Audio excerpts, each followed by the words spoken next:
Story with Binaca. सुनिए कहानी Binaca की जुबानी।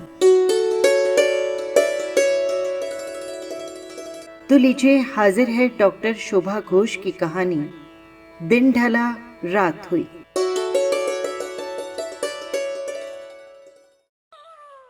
बहू, तुम अब जाकर सो जाओ।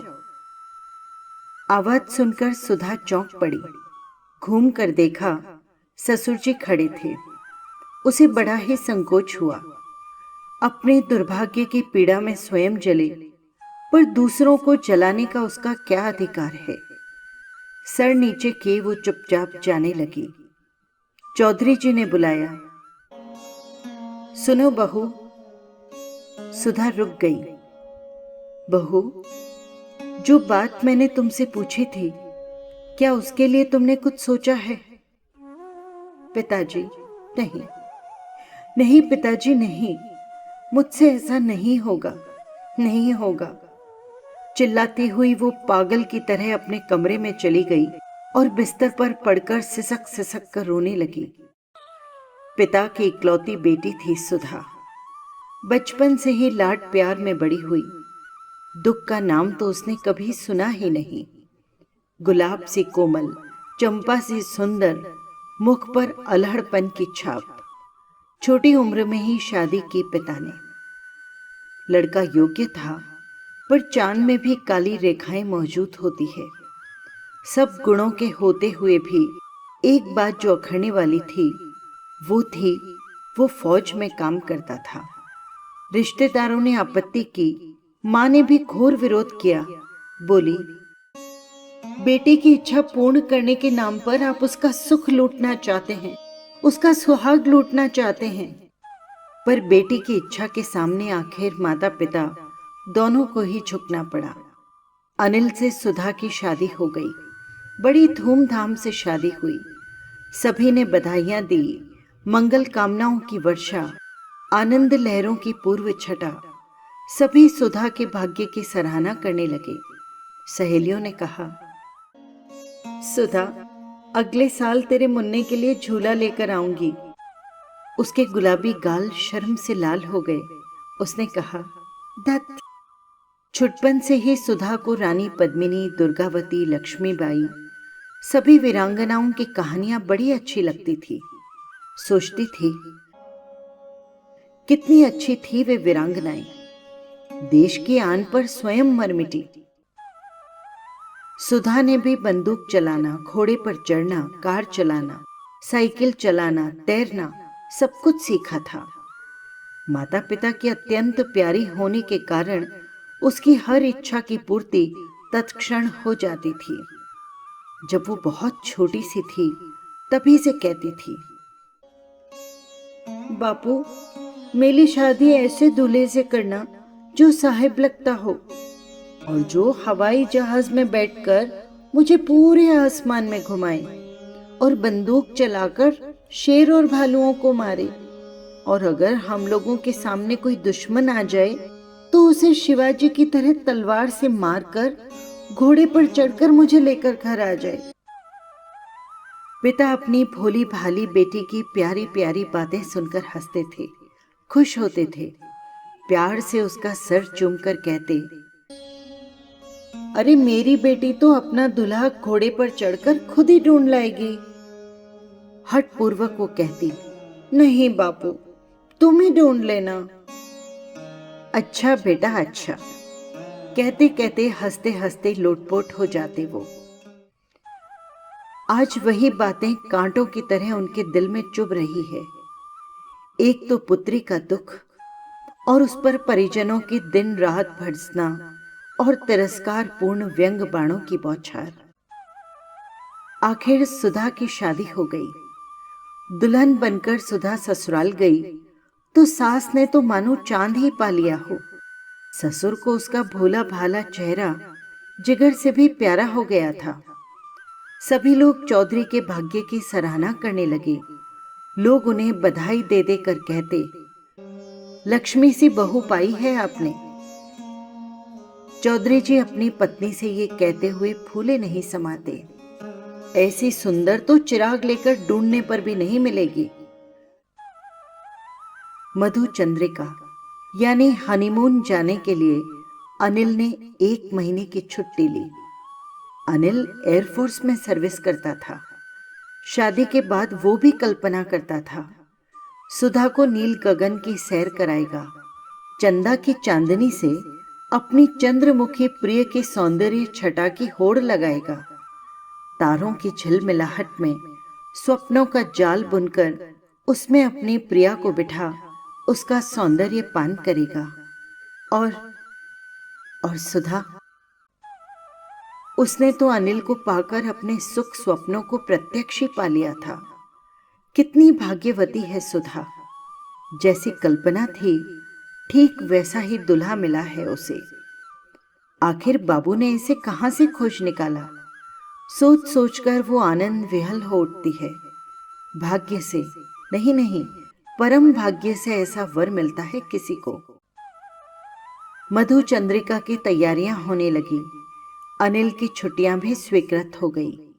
1 महीने के भीतर उसने केवल दार्जिलिंग का प्रोग्राम बनाया था। वहां जाकर क्या क्या देखना है, क्या क्या करना है, सारा प्रोग्राम बन गया। इधर रोज ही शॉपिंग होती थी।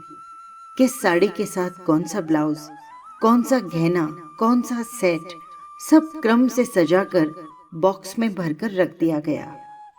सास ने कहा, बहू देखो, तुम्हारे लिए बाबूजी सिंदूर का ये पैकेट लेकर आए हैं।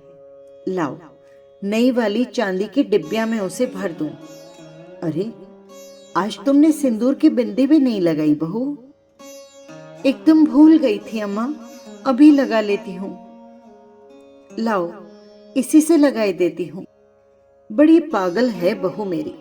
पहले तो घर में एक ही पागल था, न खाने की चिंता न सोने की चिंता। अब एक और पगली मिल गई मुझे। अब इन दोनों को कौन संभालेगा। चौखट पार करते ही ससुर जी ने कहा, अरे क्यों, एक को तुम और एक को मैं। और दोनों हंस पड़े। देखो, बिंदी लगाने के बाद तुम्हारा मुंह कितना खिल गया है। देखो बहू, बक्से के इस किनारे पर ये डिब्बिया रख देती हूँ। और हाँ, सुनो एक बात, ये 500 रुपए चुपके से अनिल को बताए बिना बक्से में कपड़ों के नीचे रख देना। वो बड़ा पागल है। अगर अपने सारे रुपए खर्च डाले तो तुम ये रुपए निकाल लेना। और सुनो, अगर किसी तरह सारे रुपए खो जाएं, कहीं बक्सा गायब हो जाए तो रत्ती भर घबराना मत, तुरंत ही टेलीग्राम कर देना। टीएमओ से रुपए भेज देंगे। और हाँ, अपने पर्स में हर वक्त कुछ रुपए रख छोड़ना। देखो ना, अभी तक नहीं लौटा है। खा पीकर जरा आराम भी नहीं कर पाएगा, तुरंत जाने के लिए चिल्लाएगा। इतने में हॉर्न की आवाज सुन चौधरी जी उधर ही चले गए। पूछा, कुछ बाकी तो नहीं है ना बेटा? जी नहीं। अनिल पिता के साथ खाना खाने बैठा। अम्मा, सच सच बताओ, आज खाना किसने बनाया है? क्यों? हमारी बहू ने। झूठ, एकदम झूठ। हरदम खुद बनाकर अपनी बहू का नाम बतलाती हो। मैं दूर से ही तरकारी का रंग देखकर और उसकी महक सूंघकर समझ जाता हूं कि खाना किसने बनाया है। रहने दे, तूने क्या समझ रखा है हमारी बहू को? लाखों में एक है हमारी बहू। उसी समय दरवाजे पर जोर से नॉक हुआ। सबका ध्यान उधर चला गया।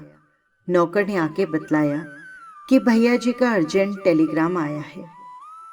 अनिल ने ग्लास के पानी से हाथ धोए और टेलीग्राम ले लिया और जाकर बैठक में बैठ गया। उसे लौटने में देर होते देख मां वहां पर पहुंची। पता चला संकटकालीन स्थिति की घोषणा कर दी गई है। युद्ध प्रारंभ हो गया है। इस कारण उसकी छुट्टियां रद्द कर दी गई। सैनिकों के लिए रसद लेकर जहाज ले जाना है उसे। आज, अभी, इसी क्षण जाना है उसे। मां की तो आंखें भर आई। पिता ने दीर्घ श्वास ली। और सुधा, माता पिता से आज्ञा लेकर अनिल सुधा के पास गया। सुधा का करुण मुख देख क्षण भर विचलित हुआ, फिर तुरंत ही अपने को संभाल कर बोला, सुधा, अधीर न हो। देश की स्वतंत्रता और अखंडता की रक्षा के लिए जा रहा हूं। ये तुम्हारे लिए गौरव की बात है। तुम्हारा स्नेह, सहारा, शुभकामनाएं हमारे साथ रहेंगी। इसके आगे वो कुछ भी न कह सका, जल्दी से बाहर निकलकर चला गया। सुधा पत्थर की तरह बरामदे में खड़ी हो अनिल को देखती रही। जल्दी ही वो उसकी आंखों से ओझल हो गया। सुधा की मूक निगाहें अश्रुधारा बहती हुई पलकें बिछाकर आशा का आंचल पकड़ पति मिलन की प्रतीक्षा करने लगी। जितने ही दिन बीतते गए, सुधा अधीर होती गई। आशा की हल्की सी रश्मिहीन किरणों की आड़ में वो फिर से मधु चंद्रिका की मधुमय आशाओं का जाल बुनने लगी। आखिर एक दिन तो वो लौट ही आएंगे। कितना अच्छा होगा ना वो दिन। अनिल उसे गले लगाकर प्यार से कहेगा, सुधा, हम लोग मधु चंद्रिका के लिए चलेंगे। विधि की कैसी विडंबना थी। आशा की ये धूमिल किरणें भी उससे छीन ली गई। उसका जीवन अंधकार पूर्ण हो गया। समाचार मिला, अनिल जिस जहाज को लेकर गया था, शत्रुओं ने उसे एकदम नष्ट कर दिया है। उसमें से कोई नहीं बच सका। मासूम चेहरा, श्वेत कुंद की पपड़ियों में लिप्त शरीर, आभूषण विहीन अंग प्रत्यंग, सास ससुर से देखा नहीं जाता।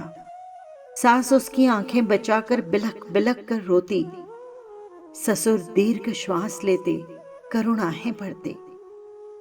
आखिर बहुत हिम्मत कर पत्नी से राय ले उन्होंने अपनी इच्छा प्रकट की।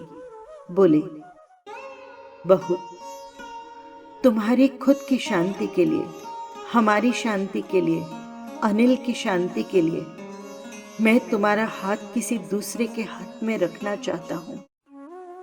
सुधा ने सुनकर कान बंद कर लिए। नहीं नहीं, मुझसे ऐसा नहीं होगा, नहीं होगा।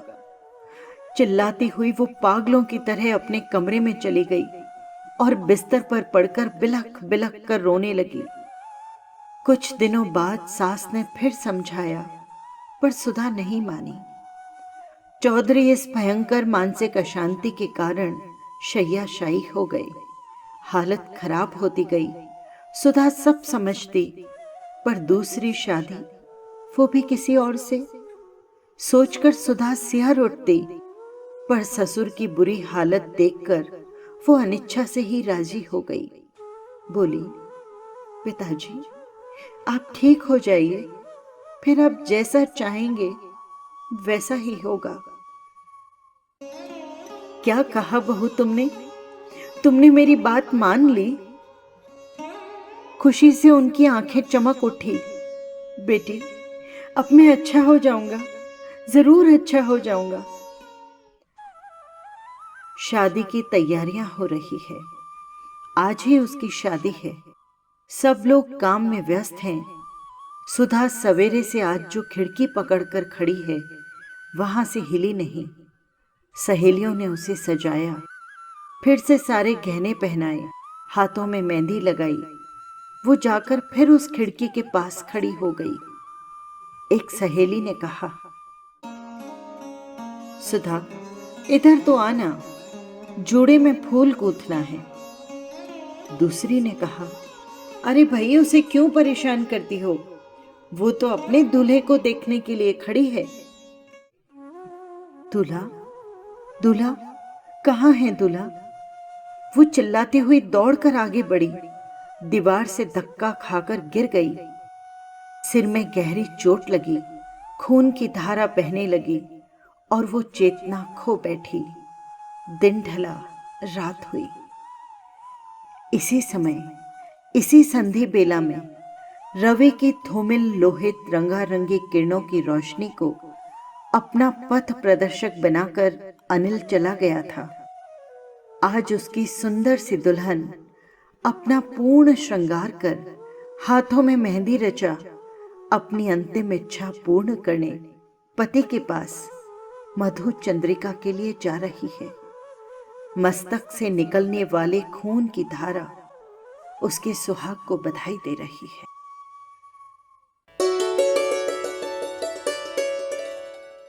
बस यही थी कहानी। आपको कैसी लगी कमेंट बॉक्स में ज़रूर लिखिएगा। और हाँ, यदि आपने चैनल को सब्सक्राइब नहीं किया है तो कर लीजिएगा। फिर मिलेंगे किसी नई कहानी के साथ। नमस्कार।